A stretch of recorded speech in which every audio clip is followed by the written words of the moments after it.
फोनमुळे आपल्या कुटुंबामध्ये आपुलकी देखील उरली नाही, आपलेपणा उरला नाही. तुम्हीच सांगा मला, तुम्ही कधी आपल्या मुलांना लास्ट टाइम कधी आपल्या मुलांना गच्च मिठी मारलेली आहे अगदी प्रेमाने, किंवा त्याच्या खांद्यावरून हात फिरवलेला आहे? आज या गोष्टी होत नाहीत, कारण सगळ्यांच्या हातामध्ये फोन, आपल्या मिठीमध्ये फोन असतो, आपल्या हातामध्ये फोन असतो. मुलं कुठे असतात आज मिठीमध्ये? खूप कुटुंब आज हॉटेलच झालेले आहेत. यायचं, जेवायचं, बाहेर जायचं, जेवायचं, बाहेर जायचं, एवढं. अरे कुटुंब हॉटेल आहे का? कुटुंब म्हणजे हॉटेल आहे का की यायचं, जेवायचं फक्त, किंवा जेवायचं पण नाही, किंवा फक्त आरामासाठी यायचं, झोपण्यासाठी यायचं आणि जायचं बाहेर? कुटुंब म्हणजे घर आहे. 86% वेळ आपण कुटुंबामध्ये घालवतो, जास्तीत जास्त वेळ आपलं आयुष्य. आणि जेव्हा कुटुंबामध्ये आपण आनंदी असतो तेव्हा जगामध्ये आपण कुठेही आनंदी असतो, हे सत्य आहे.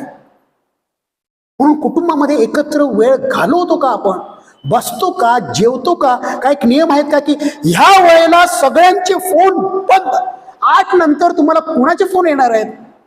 प्राईम मिनिस्टरचा फोन येणार आहे की बाबा आत्ताच्या आता इलेक्शन होणार आहे, आग लागणार आहे, लवकरात लवकर? कोणाचे फोन? 8 नंतर जे काही फोनवरती चालतं ते सगळं फालतू गेले. क्वालिटी टाइम कुटुंबासाठी, एकत्र बसणं, एकत्र जेवणं, गप्पा मारणं. आज मुलाच्या शाळेमध्ये काय झालं, काय शिकवलं, त्याला काय दुःख आहे, काय, आणि मग अचानक मुलं आत्महत्या करतात. आणि आपण सांगितलं की अचानक कोण आत्महत्या करत नाहीत.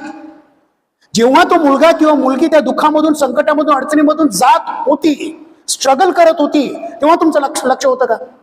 आणि आज मुलाने आत्महत्या केली. अरे आत्महत्या केली म्हणजे आपण आहोत कुठे मग? आपण जाणतो का? समजतो का? मुलांना एकत्र बसतो का? एकत्र जेवतो का?